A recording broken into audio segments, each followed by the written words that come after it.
mencegah polarisasi misalnya kan dari masyarakat pada saat pemilu ya, seperti tahun-tahun sebelumnya. Patroli cyber kan sekarang banyak nih Mas, betul, hoax itu kan, wabah berita hoax.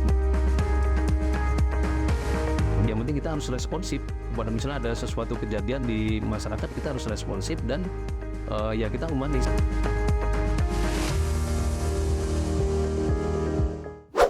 Halo Sobat Polri, Anda kembali menyaksikan podcast Presisi Polri TV. Kali ini bersama saya, Dade Salam Pesi. Menjelang hari pencoblosan serentak pada 14 Februari 2024 nanti, Kepolisian Negara Republik Indonesia menggelar Operasi Nusantara Polling System atau OPS NCS 2023-2024 sesuai dengan arahan Presiden Republik Indonesia Joko Widodo sebagai upaya preemptif dan juga upaya preventif untuk mengeliminir terjadinya potensi konflik sosial menjelang pemilu dan juga sesudah pemilu serentak 2024 di seluruh wilayah Indonesia. Jadi sejak tahun 2023 lalu kita sudah menjalankan, atau lebih tepatnya kepolisian sudah menjalankan beberapa kegiatan OPS NCS. Tapi sebenarnya apa itu OPS NCS dan bagaimana peran dari OPS NCS ini di tahun 2024 yang baru saja kita mulai? Kita akan berbincang dengan Wakil Kepala OPS NCS Brigjen Polisi Yuyun Yudantara SIK MSI yang sudah bergabung di studio podcast Presisi. Terima kasih Jenderal sudah berkenan bergabung di studio kami. Jenderal, bagi Sobat Polri, bagi pemirsa Polri TV yang belum mengetahui, jadi OPS NCS ini apa Jenderal? Jadi NCS itu bahwa mulai tanggal 11 September 2023 jadi Kapolri mengeluarkan surat perintah bahwa akan dilaksanakan Operasi Nusantara Polling System. Di NCS itu Nusantara Polling System. Jadi sini mulai 2023 sampai dengan tanggal 31 Desember 2023. Kemudian dilanjutkan tanggal 1 Januari 2024 sampai dengan 31 Desember 2024. Nah, jadi itu operasi polling system Nusantara Polling System itu. Nah, ini adalah upaya preemptif dan preventif ya. Yaitu untuk menjadi mengeliminir konflik sosial di masyarakat pada saat atau sebelum terjadinya pemilu, kemudian pada saat pemilu, pilpres, kemudian dan sesudahnya. Jadi kita sudah mempersiapkan semuanya itu. Kira-kira artinya memang sudah dipersiapkan mulai dari sebelum, saat, dan sesudah ya Jenderal ya. Baik Jenderal, artinya di sini ada perpanjangan dari 2023 ke 2024 berdasarkan surat perintah Kapolri tadi yang Jenderal sampaikan. OPS Polling System ini yang sebelumnya dilaksanakan 2023 lalu diperpanjang. Untuk tahun 2024 ini bagaimana peran OPS NCS ini bagi Nusantara Jenderal? Oh iya, kita laksanakan untuk mencegah polarisasi misalnya kan dari masyarakat pada saat pemilu ya, seperti tahun-tahun sebelumnya kita mencegah polarisasi, kemudian supaya yaitu kita menjaga persatuan kesatuan, menjaga keberagaman, kemudian moderasi beragama, kemudian kita jagalah persatuan dan kesatuan Bhinneka Tunggal Ika. Kemudian dalam pelaksanaan operasinya kita melaksanakan deteksi dini misalnya, kemudian ada pembinaan kepada masyarakat, penggalangan kepada masyarakat, dan kemudian ada patroli cyber dan sebagainya. Itu sudah kita laksanakan, Bos. Luar biasa. Inilah yang disebut preemptif dan juga preventif, tidak hanya penindakan tapi juga pencegahan ya Jenderal ya. Dan memang saya pun sebagai masyarakat merasakan lelahnya begitu dari polarisasi yang ditimbulkan akibat hajat 5 tahunan kita ini ya Jenderal ya. Baik, Jenderal, lalu sekarang sudah 2024, kita belajar dari 2023 dari aspek-aspek yang tadi Jenderal sebutkan. Kira-kira apa saja yang harus mendapatkan perhatian lebih, Jenderal? Ya, kita misalnya melaksanakan kegiatan patroli cyber kan sekarang banyak nih, Mas. Betul. Hoax itu kan, wabah berita hoax. Jadi kita harus kita bersama masyarakat, kita beli pencerahan kepada masyarakat gitu.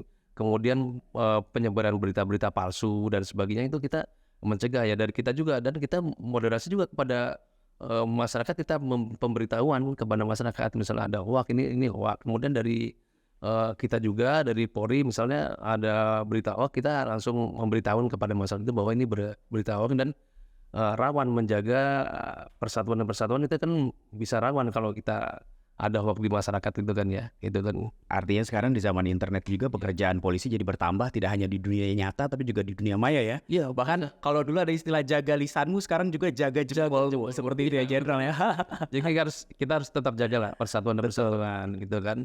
Ini kan mempengaruhi kan kalau dengan ada berita hoax, misalnya masyarakat langsung terpancing, termakan, itu bisa dia langsung misalnya mengikuti kegiatan itu, maksudnya ada hoax mempercayai itu ya, kita tidak boleh gitu. Makanya dari NCS juga kita memberikan pembelajaran kepada masyarakat bahwa ini adalah hoax, jadi tidak usah diikuti. Baik, kita akan elaborasi nih soal itu lebih jauh Jenderal. Ya. Tapi sebelumnya saya mau bertanya lagi Jenderal, adakah goals atau tujuan dari Ops NCS ini Jenderal, khususnya di tahun ini nih, di tahun 2024 Jenderal? Ya. Ya memang kita kan sebentar lagi kan mengadakan Pilpres ya tanggal 14 Februari itu ya. Nah ini sudah mulai nih kan kalau Mas Dade lihat di mungkin di WA, grup WA, di ya media lah, pesan berantai dan sebagainya, udah tuh pasti kan ada ada hoax dan sebagainya. Kita patroli cyber, kita melaksanakan patroli cyber, kemudian dalam mencegah stabilitas itu kita juga melaksanakan kegiatan-kegiatan itu, pencegahan untuk penyebaran berita-berita itu. Nah, kita sampaikan kepada masyarakat bahwa ini tidak benar gitu kan. Jagalah persatuan dan kesatuan, tetap kita harus fokusnya di situlah. Jadi pemilu, kita melaksanakan pemilu dengan aman dan damai. Aman dan damai seperti yang sudah ya. Jenderal, lalu sanksinya apa nih bagi masyarakat yang melakukan pelanggaran terutama di media sosial? Karena tadi kalau di segmen awal kita berbincang, rasanya memang saat ini era internet yang harus dijaga tidak hanya lisan tapi juga jari seperti itu ya. Sanksinya seperti apa untuk pelanggar di media sosial Jenderal? Itu sudah ada ya, saya rasa sudah ada di undang-undangnya ya. Sudah ada di undang-undangnya, di Undang-Undang ITE ya, Undang-Undang nomor 19 tahun 2016 ya. Nah jadi semua apabila kita melaksanakan misalnya atau masyarakat ya memberikan berita-berita hoax, itu bisa juga kena. ITE kan sudah ada beberapa kasus yang kita lihat di media itu sudah kena ya. Jenderal, adakah fokus yang berbeda antara Ops NCS di tahun 2023 dan 2024 ini Jenderal? Saya rasa tidak ada bedanya. Jadi itu berlanjut. Jadi keberlanjutan. Jadi mulai 2023 kemudian berlanjut sampai dengan 2024 ini adalah berlanjut ya, persis sama kita mengutamakan preemptif dan preventif tadi ya. Dan semoga berjalan lancar ya Jenderal ya. Baik, Jenderal, kalau kita melihat wilayah Republik Indonesia ini yang begitu luas dengan daerah-daerah kepulauannya, daerah mana saja sekiranya harus mendapatkan treatment khusus atau perhatian khusus dari Ops NCS ini Jenderal? Sebetulnya kita melihat dari kita kan ada indeks potensi kerawanan pilkada, IPKP, mungkin dari IPKP, dari Bawaslu juga mungkin mengeluarkan itu juga ya, indeks potensi kerawanan di pemilu ini ya, IPKP. Nah, kemudian dilihat dari situ kita melihat daerah-daerah mana yang kerawanan yang cukup tinggi gitu kan, cukup tinggi. Nah, kita nanti turun ke sana. Nah, kita ada langsung melaksanakan kegiatan sosial kepada masyarakat. Kita mendinginkan di sana supaya konflik-konflik itu bisa kita redam di sana ya. Nah, ini kita lihat dari IPKP. Jadi seluruh Indonesia Mas. Jadi tidak harus di suatu wilayah. Nanti kita lihat perkembangannya ya di dalam Pilpres itu ya nanti ya. Baik Jenderal, sebelum kita lanjutkan diskusi ini kita minum tehnya dulu Jenderal. Silakan Jenderal.